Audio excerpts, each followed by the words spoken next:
오늘 요한복음 150번째 강해로 하나님의 사랑이 우리 안에 있어야 하는 말씀을 증거해 드리겠습니다.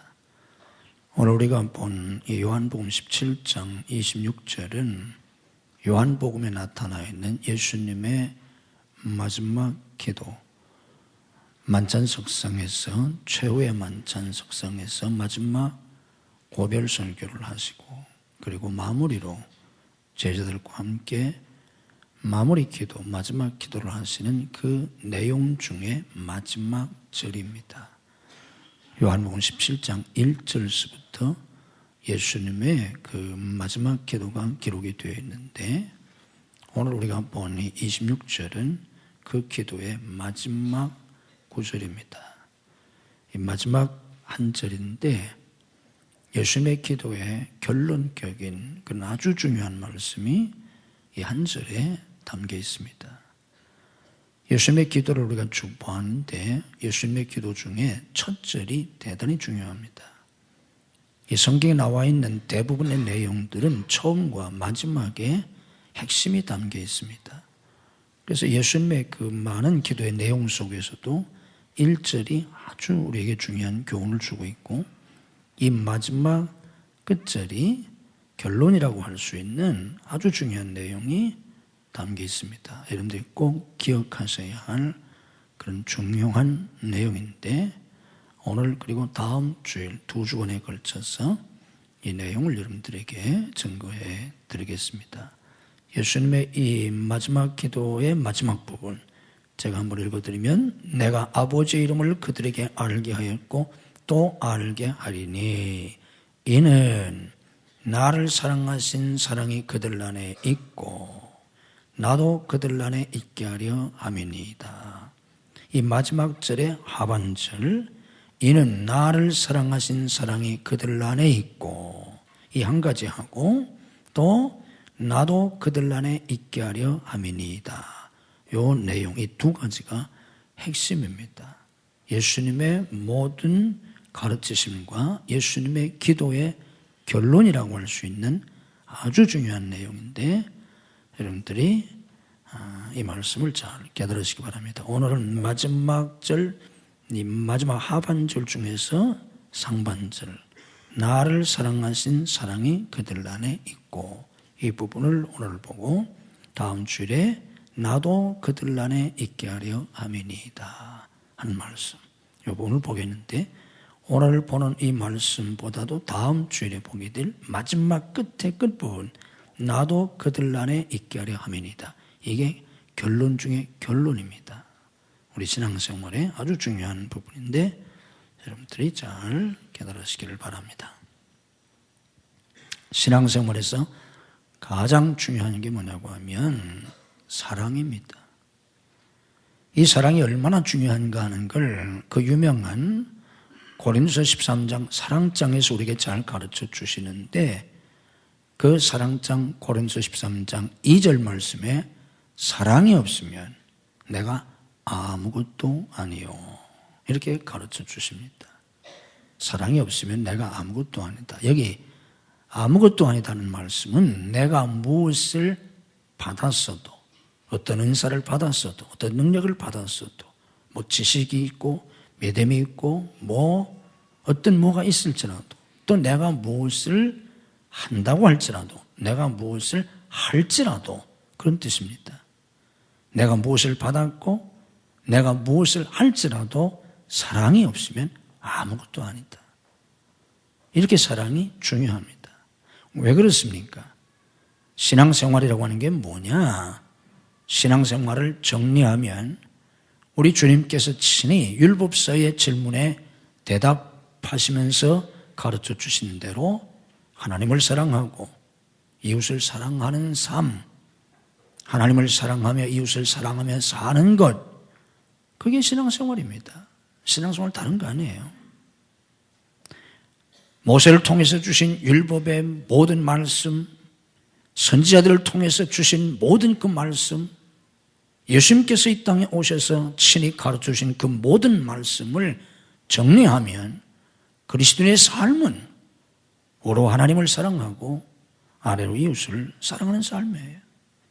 좀 더 구체적으로 말하면 하나님을 마음을 다해서, 목숨을 다해서, 뜻을 다해서 이렇게 하나님을 사랑하는 것이고, 내 이웃을 내 몸처럼 주님이 만찬석상에서 말씀하신 새 계명을 말씀한다면 주님이 사랑하신 그 사랑으로, 내가 너희를 사랑한 것 같이 너희도 서로 사랑하라.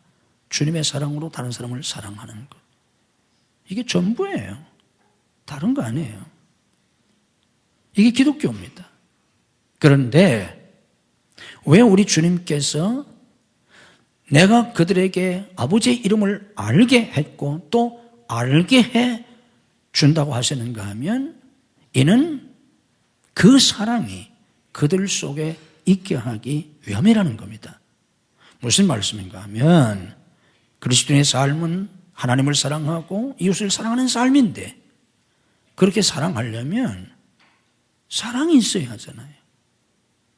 그 사랑이 있어야 내가 사랑할 수 있는 것이지, 내가 하나님을 사랑해야 된다는 걸 안다고 할지라도, 또 사랑하고 싶다고 할지라도 내 안에 이 사랑이 없는데 어떻게 사랑하겠습니까? 왜 교인들이 신앙생활을 왜 잘하지 못합니까?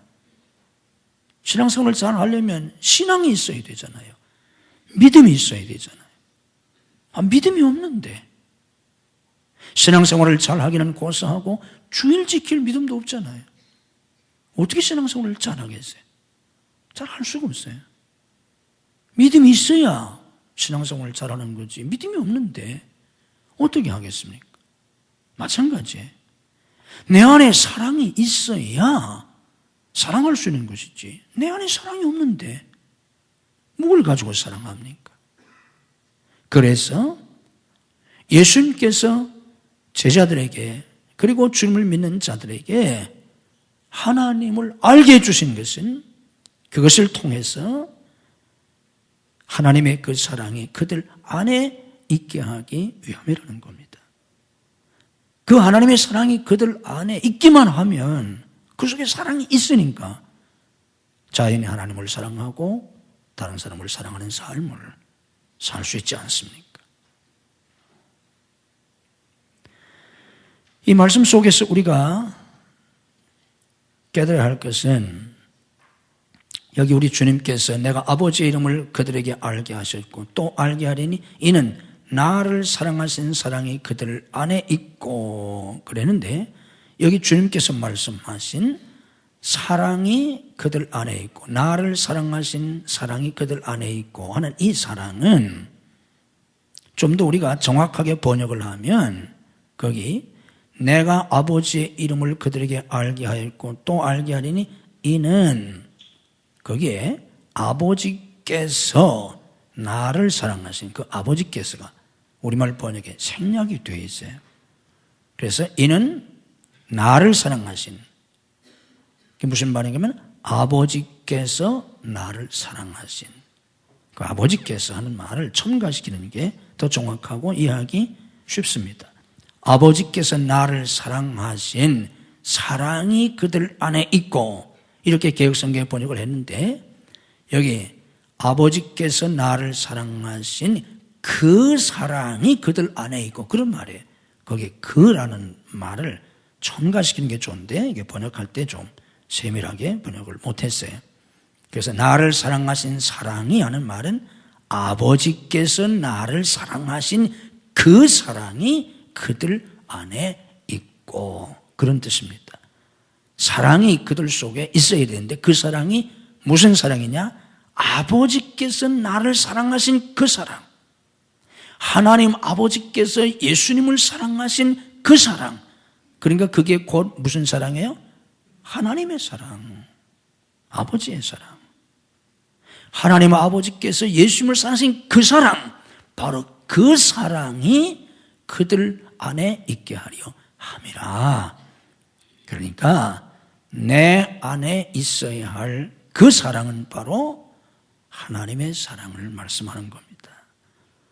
신약성경 용어로 우리가 잘 아는 아가페라고 하는 그 하나님의 사랑, 다시 말하면 인간적인 사랑이 아니다 그 말이에요.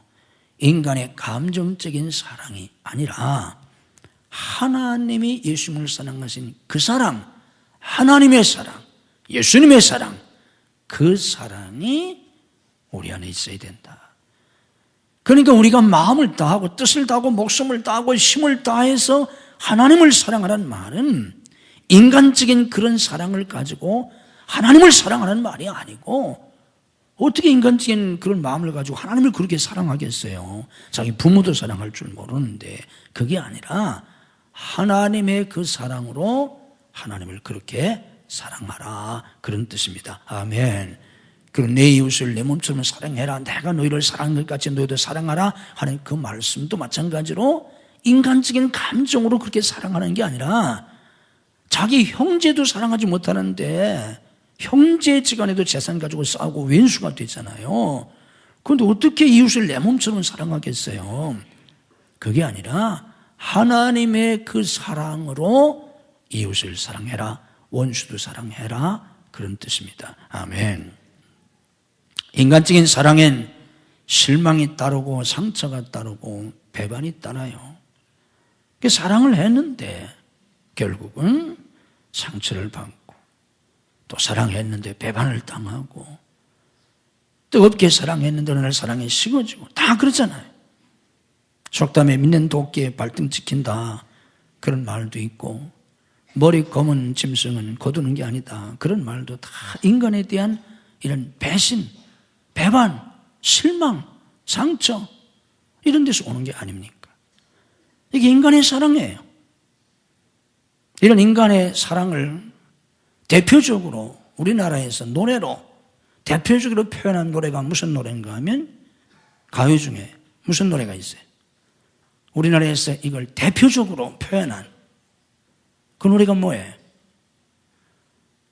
몰라요? 찬송만 불러서 몰라요? 뭘 찬송만 부르셔 부르기는. 그 노래가 뭐예요? 우리나라의 대표적인 그런 노래, 그런 사랑을 나타내는.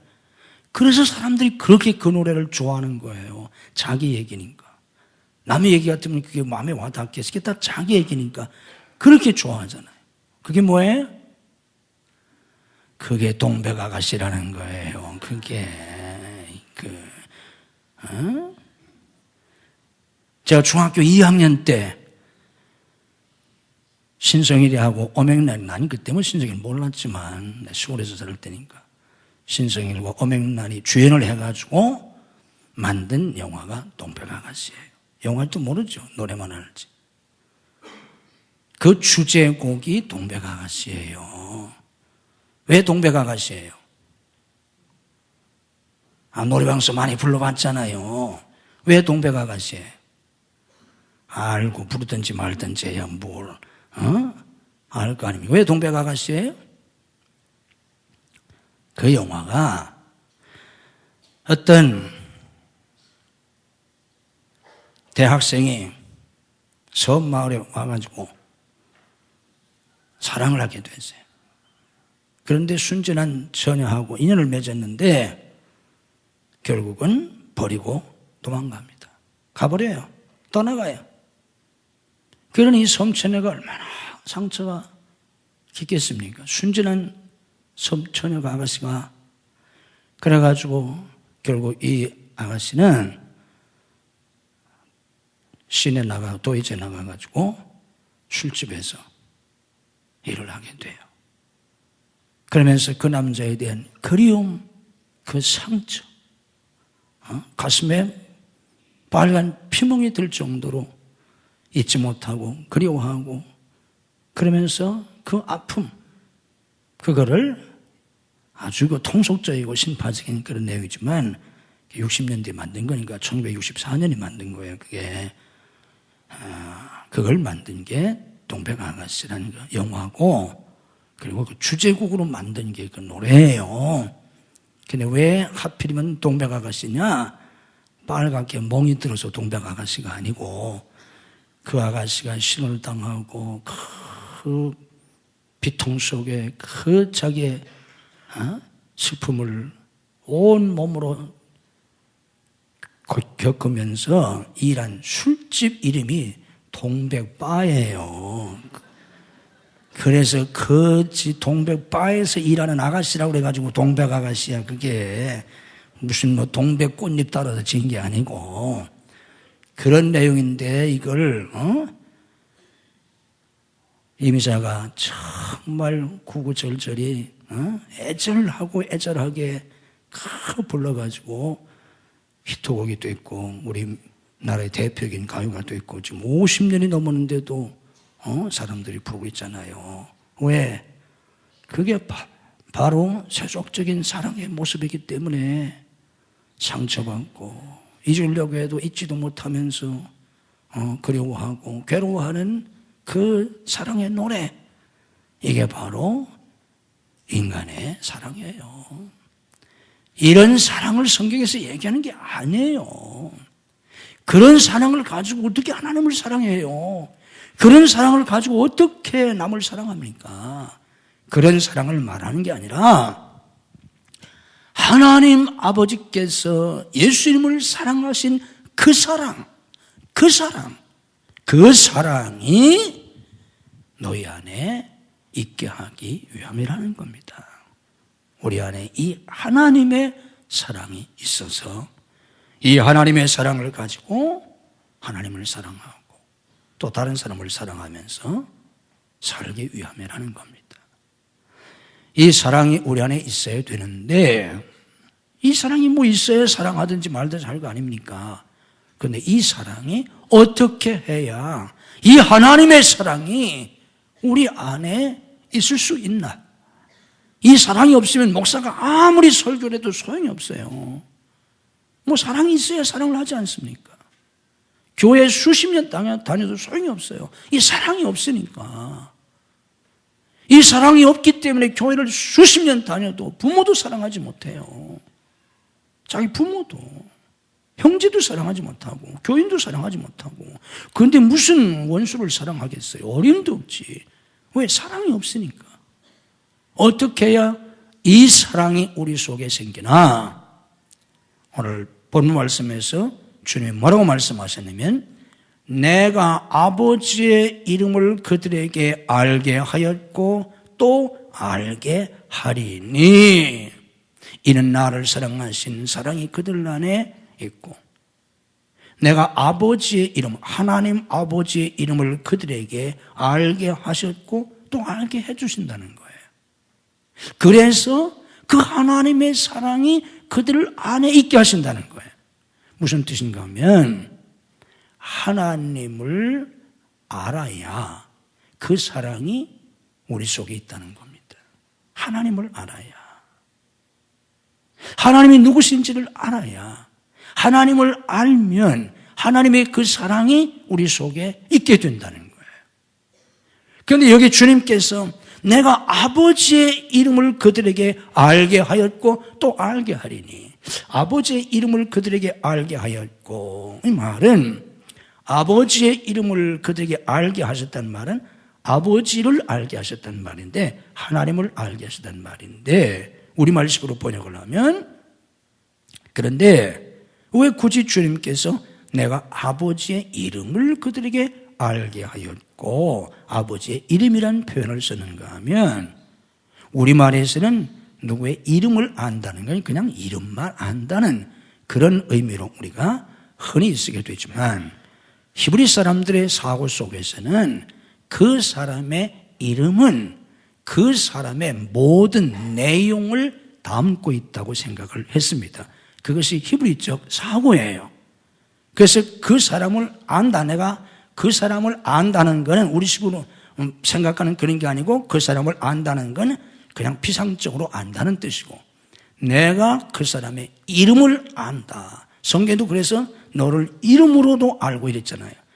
그 사람의 이름을 안다는 건 우리식으로 그냥 이름만 안다는 게 아니라 그 사람의 모든 내용을 내가 안다, 그런 뜻이에요. 그래서 그 이름이라고 하는 건 그 사람의 속성, 그 사람의 특성, 그 사람의 특징, 그 사람의 인격, 그 사람의 그 내용, 이거를 이름을 안다 할 때 그 이름 속에 담겨 있는 의미입니다.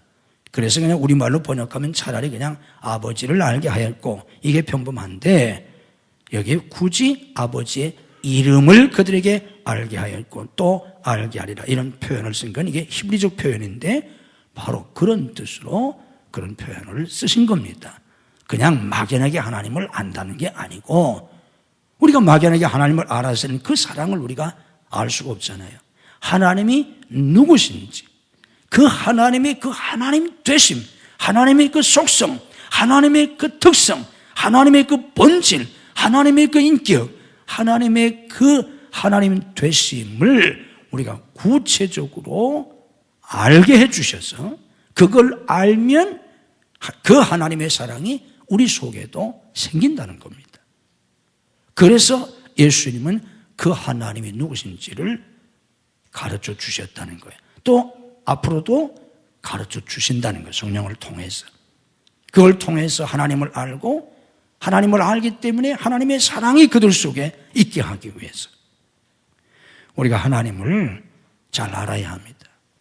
특별히 하나님의 사랑을 잘 깨달아야 돼요.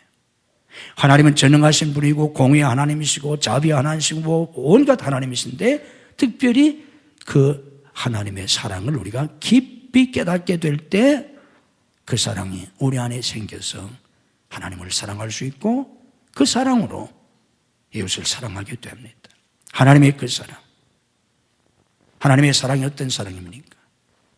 하나님의 사랑을 알아야 되는데 하나님의 사랑이 어떤 사랑입니까? 이 문제에 대해서 잘 가르쳐주는 성경이 요한 1서 4장입니다. 요한 1서 4장 9절 10절에 이렇게 말씀했지 않습니까? 하나님의 사랑이 우리에게 이렇게 나타난 바 되었으니, 사랑이라고 하는 건 추상적인 개념이잖아요. 사랑, 이게 추상적인 개념인데 이 사랑이 우리에게 나타났다. 나타났다는 말은 현실적으로 볼 수 있도록, 느낄 수 있도록 나타났다는 거 아닙니까? 그럼 그 하나님의 사랑이 어떻게 나타났냐? 바로 그게 하나님의 사랑이 우리에게 이렇게 나타난 바 되었으니, 하나님이 자기의 독생자를 세상에 보내심은 그로 말미암아 우리를 살리려 하심이라. 하나님이 독생자를 보내셔서 우리를 구원하신 여기에 하나님의 사랑이 나타났다, 그런 뜻입니다. 10절 말씀 보면 더 정확하게 구체적으로 말씀하는데, 사랑은 여기 있으니, 사랑은 여기 있으니 하는 이 말을 다른 말로 번역하면 이것이 사랑이다, 이것이 아가페다, 그런 말이에요. 이게 사랑이다. 뭐냐? 사랑은 여기 있으니 우리가 하나님을 사랑하는 것이 아니요, 하나님이 우리를 사랑하사 우리 죄를 속하기 위하여 화목제물로 그 아들을 보내셨습니다. 사랑은 여기 있으니, 이게 바로 하나님의 사랑인데, 그 하나님의 사랑이 뭐냐? 우리 죄를 속하기 위하여 화목제물로 그 아들을 보내신 것, 이게 바로 하나님의 사랑이다, 그 말씀입니다. 그러니까 이 독생자를 보내주신, 그것도 그냥 보내신 것이 아니라 화목제물로 보내셔서 우리의 죄를 짊어지고 십자가에서 죽게 하신 여기 하나님의 사랑이 나타나 있다.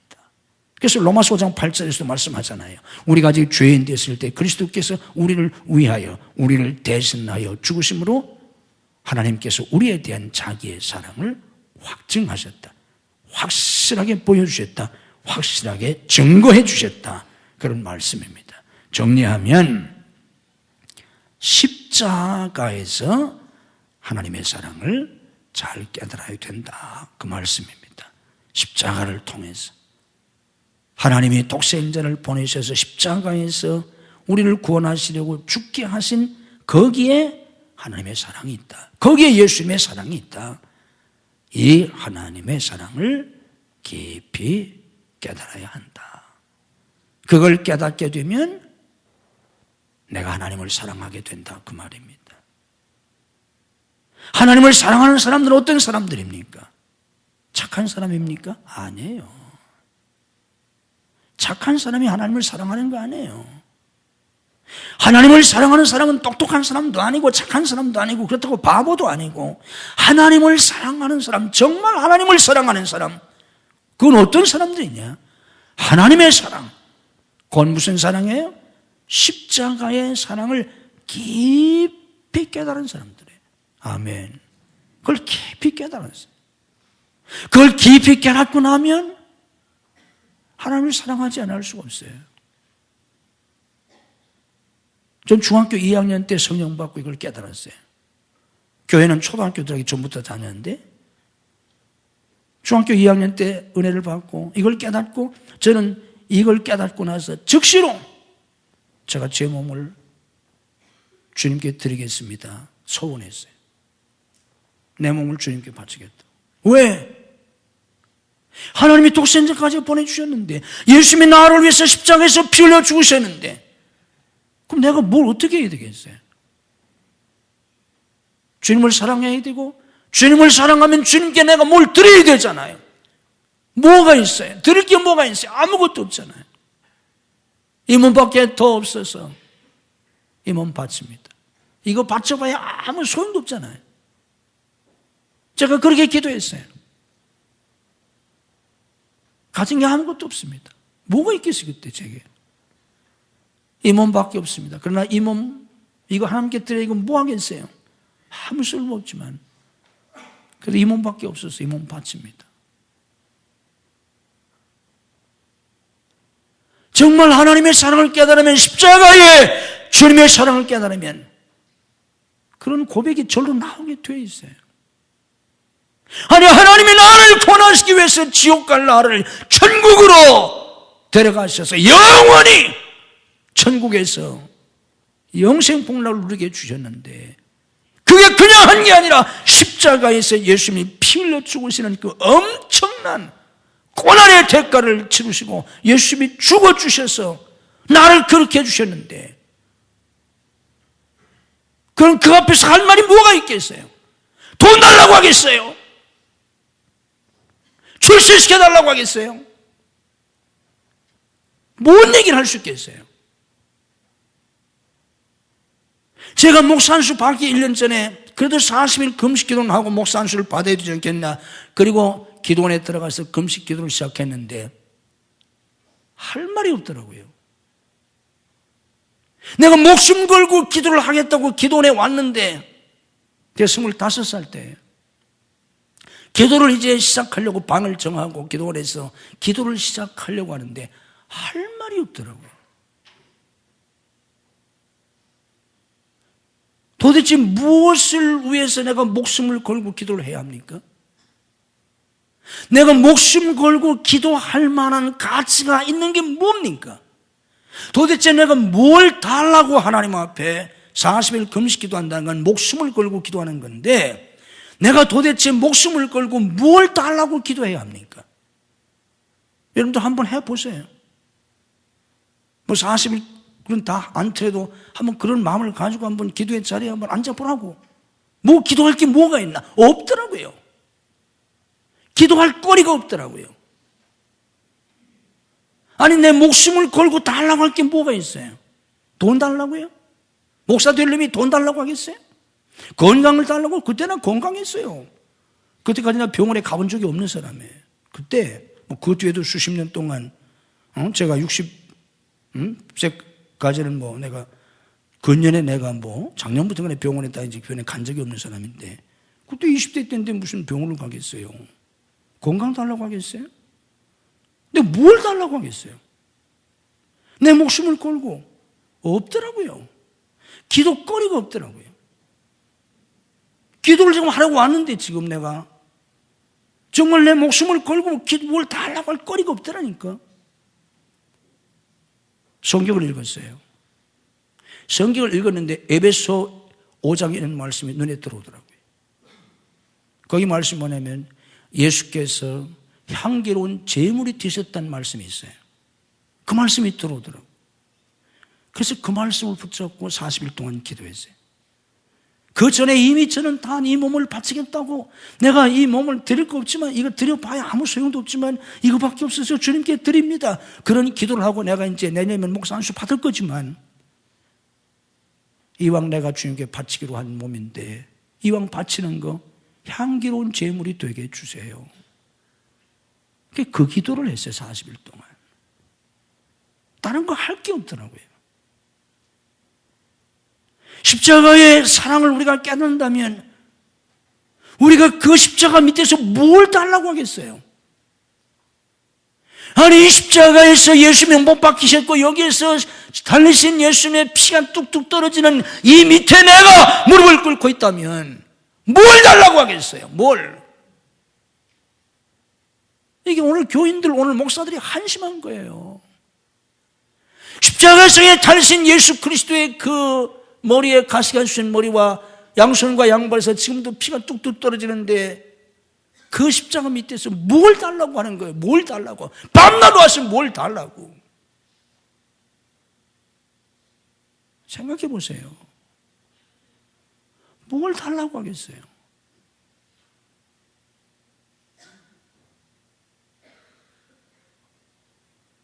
뜨거운 피가 뚝뚝 떨어지는 그 십자가 밑에서 내가 기도한다면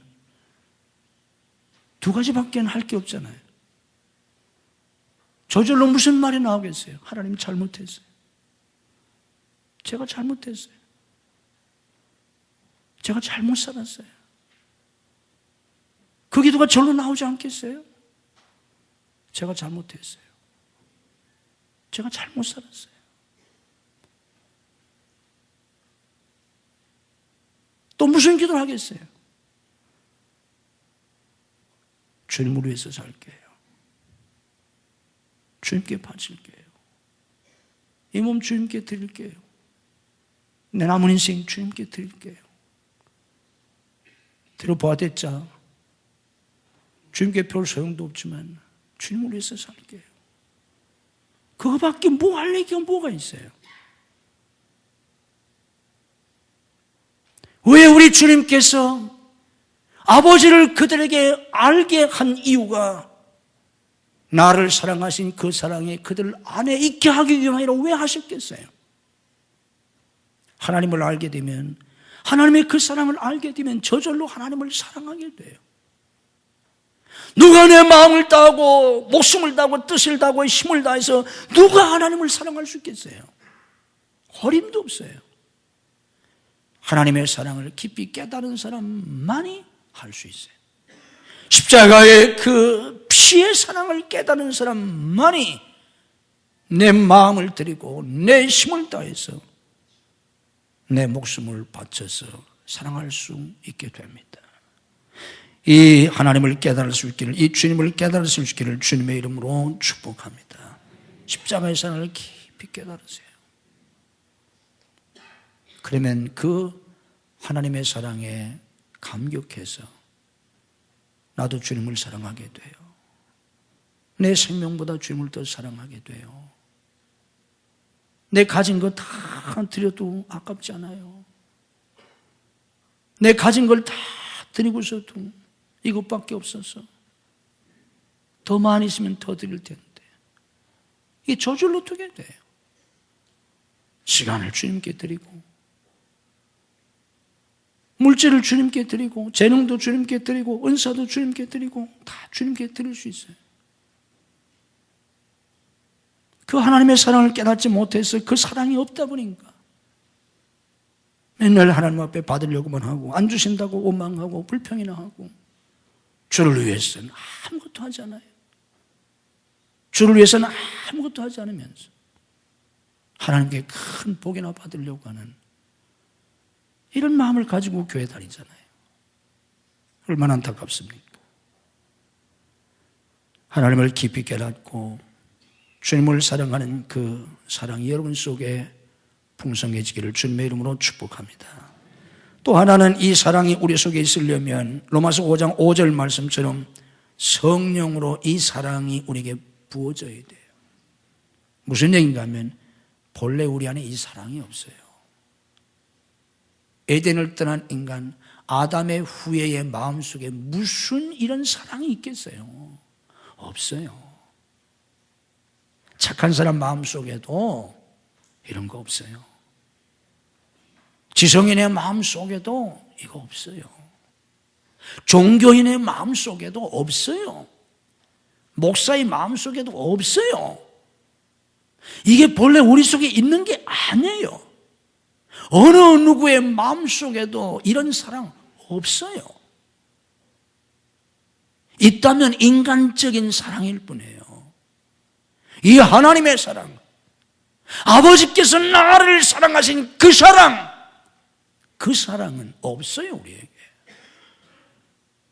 이것은 오직 성령으로 말미암아 우리 마음에 부어진다고 로마서 5장 5절에 말씀하셨습니다. 아멘. 성령을 통해서 우리 속에 부어져야 돼요. 아멘. 내 인격으로 사랑하는 게 아니에요. 내 마음으로 사랑할 수 있는 게 아니에요. 내 인격, 내 마음으로는 부모도 그렇게 사랑하지 못해요. 남편도 그렇게 사랑하지 못해요. 아내도 그렇게 사랑하지 못해요. 그 누구도 사랑할 수가 없어요. 이건 성령을 통해서 우리에게 부어지는 하나님의 사랑입니다. 그래서 갈라디아 5장 22절 말씀 보면 성령의 9가지 열매 가운데 첫 번째 열매가 사랑이에요. 성령으로 말미암아 이 사랑이 우리에게 부어져서 본래 내게는 그런 사랑이 없었는데 이 사랑이 생겨야 합니다. 아멘. 그래서 그 사랑을 가지고 하나님을 사랑하고 다른 사람을 사랑하는 거예요. 예수님이 나를 사랑하셨기 때문에 나도 하나님을 사랑하고, 예수님이 나를 용서하셨기 때문에 나도 다른 사람을 용서하고 다른 사람을 사랑하는 거예요. 용서할 수 없는 사람을 용서하고. 왜? 나 같은 걸 예수님이 용서해 주셨으니까. 나 같은 걸 예수님이 사랑해 주셨으니까, 하나님이 사랑해 주셨기 때문에 내가 다른 사람을 사랑하는 거예요. 하나님의 그 사랑을 가지고. 이게 그리스도인의 삶입니다. 끊임없이 성령을 의지해야 합니다. 성령을 사모해야 합니다. 눈만 뜨면 성령으로 충만하게 해달라고 기도해야 합니다. 아멘. 그래서 내 힘이 아닌, 내 감정이 아닌, 내 의지가 아닌 성령의 사랑으로 우리가 하나님을 사랑하며 다른 사람을 사랑하면서 살아야 합니다.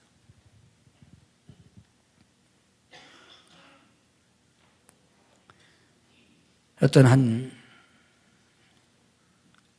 부인의 이야기를 여러분들에게 소개해 드리겠습니다. 이 부인의 남편은 이름뿐인 남편이에요.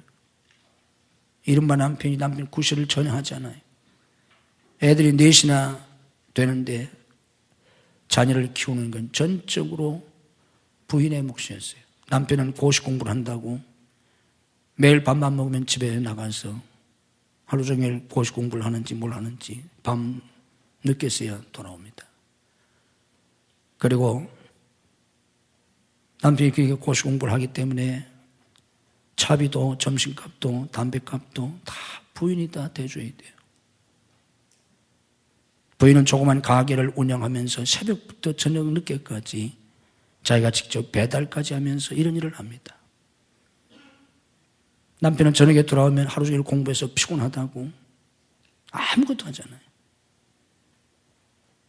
생계도 자녀 교육도 다 내 아이를 이 부인이 다 도맡아서 합니다.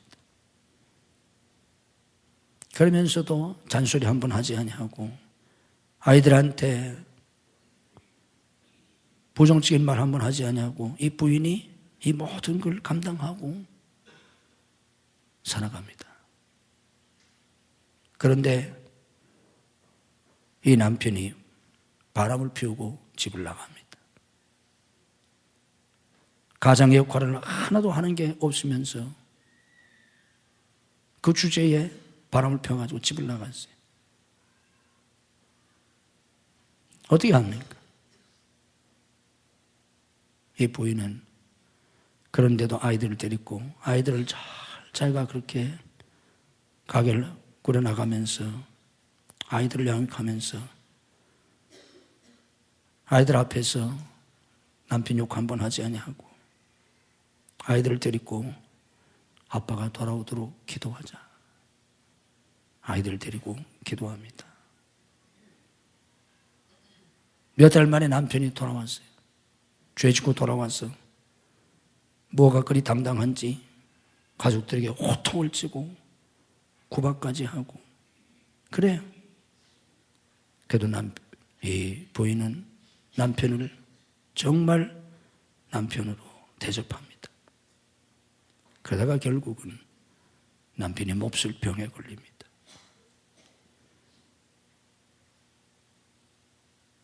(40이) 넘은 그 나이까지 남편 구실 한 번 한 적도 없고 돈 한 푼 벌어다 준 적도 없고 아이들 하나 양육한 게 없고 살림 하나 청소 한 번 해본 적이 없는 이 남편이 병들었는데 어떻게 하겠습니까?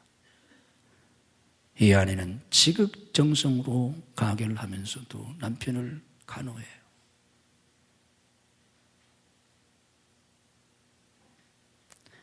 이런 사랑이 결국은 기적을 낳았습니다. 하나님이 역사해 주셔서 남편이 건강을 회복합니다. 그리고 친구의 도움으로 한 회사를 책임맡게 돼서 회사를 경영하게 되었습니다. 남편이 첫 출근을 하게 된 전날 밤, 그 전날 밤 이 남편과 아내는 손을 잡고 통곡하면서 밤을 지새웠다고 합니다. 남편은 지난 세월 동안 자기가 한 것을 참회하면서 아내의 손을 붙잡고 통곡하면서 잘못을 빌고, 이 부인은 지난 모진 세월을 생각하면서 오늘 이런 날이 오게 된 것을 감사하면서 눈물로 밤을 새웠다고 합니다. 이게 그리스도인의 삶입니다. 내 삶의 환경이었다든지 때로는 하루에도 12번도 더 죽고 싶고 죽여버리고 싶고 죽여버려도 시원치 않을 정말 절망밖에 없는 희망이라고 하는 한 줄기 빛조차 볼 수 없는 그런 처절한 암흑 속에 빠진 것 같은 그런 환경 속에서라도 하나님을 믿고 내 힘으로는 하루도 살 수 없고 한 시간도 버틸 수 없지만 성령의 도움으로 그 모든 환경을 이기고 내 감정이 아닌 하나님의 사랑으로 사랑하고 또 사랑하고 용서하고 또 용서하면서 작은 그리스도로 살아가는 것, 이게 그리스도인의 삶입니다. 예수님은 저와 여러분 한 사람 한 사람이 그런 삶을 살게 하기 위해서 하나님을 가르쳐 주셨다는 겁니다. 우리 모두가 그런 진실한 그리스도인의 삶을 살 수 있는 여러분 모두가 되시기를 주님의 이름으로 축복합니다. 오 하나님, 우리는 각자 자기의 이기주의에 빠져서 원망하고 불평하고 낙심하고 절망하고 시기하고 질투하고 결국 내 곁에 있는 한 사람조차 사랑하지 못하고 갈등과 다툼과 미움과 저주하며 살다 지옥에 갈 수밖에 없는 타락한 아담의 후예들이옵나이다. 그런데 하나님이 저희들을 특별히 사랑하셔서 택하시고 부르시고 구원하셔서 하나님의 자녀를 삼아주셨나이다. 어리석은 자는 그 마음에 이르기를 하나님이 없다 한다고 했는데 하나님을 알게 해주시고 하나님의 사랑을 깨닫게 해주셨어요. 우리가 하나님을 사랑할 수 있게 하시고 또한 그 사랑으로 다른 사람을 사랑하며 살 수 있게 하셨습니다. 오 하나님, 오늘 성령께서 저희들을 깨우쳐 주시기를 원합니다. 하나님께서 예수님을 사랑하시던 그 사랑, 예수님이 우리를 사랑하신 그 사랑이 무엇인지를 깊이 깨달을 수 있게 하시옵소서. 그 사랑이 성령으로 말미암아 우리 마음에 부어지게 하시옵소서. 본래 우리 속엔 이런 사랑이 없습니다. 이것은 인간의 사랑이 아닙니다. 오직 성령을 통해서 부어지는 이 사랑이 저희들 심령 속에 충만해지게 하시옵소서. 믿음으로 가슴에 손을 씁니다. 우리의 모든 죄와 허물, 특별히 목숨보다도 하나님을 사랑하지 못하고 다른 사람을 사랑하지 못한 우리의 이 죄악, 주님의 피로 씻어 주시옵소서. 우리 속에서 모든 미움과 원망과 불평과 다툼과 갈등이 사라지게 하시옵소서. 주님의 그 사랑으로 하나님을 사랑하고 다른 사람을 사랑하며 살 수 있도록 그 사랑으로 저희들을 채워 주시옵소서. 머리머리에 안수하시고 성령께서 하늘의 진리를 깨닫게 해 주시옵소서. 하나님을 깊이 알게 해 주시옵소서. 하늘의 지혜와 총명과 명철을 주시고 주의 성령의 은사로 거룩한 은혜로 저희들을 채워 주시옵소서. 주님의 보혈로 저희들을 씻으시고 덮어 주시옵소서. 모든 어둠의 세력을 물리쳐 주시고 하나님의 빛으로 저희들을 감싸 주시옵소서. 천군 천사 동안의 울타리를 삼아 지켜주셔서 모든 환난과 재난과 병마와 죄악으로부터 저희들을 지켜 주시옵소서. 오늘도 주님께서 능력의 손으로 우리의 영혼과 마음과 육신을 치유하시고 강건케 주시기를 원합니다. 죽은데도 살리신 주님, 이 시간도 치유의 기적을 베풀어 주시옵소서. 믿음으로 아픈 곳에 손을 얹습니다.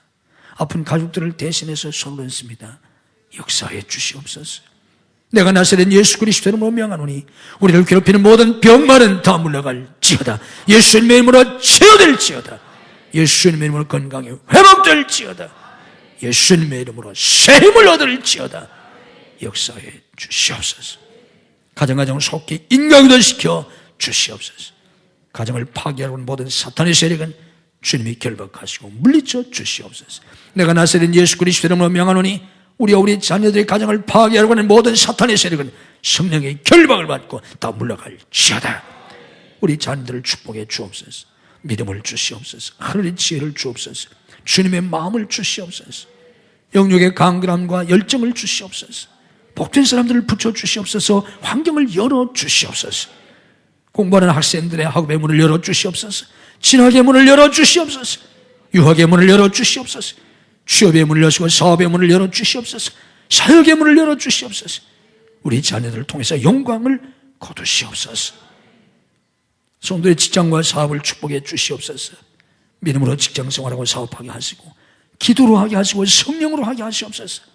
때마들마다 도와주셔서 형통하고 창대케 되게 하시고 주와 복음을 위해서 세계 선교를 위해서 쓰임받고 열매를 맺게 해 주시옵소서.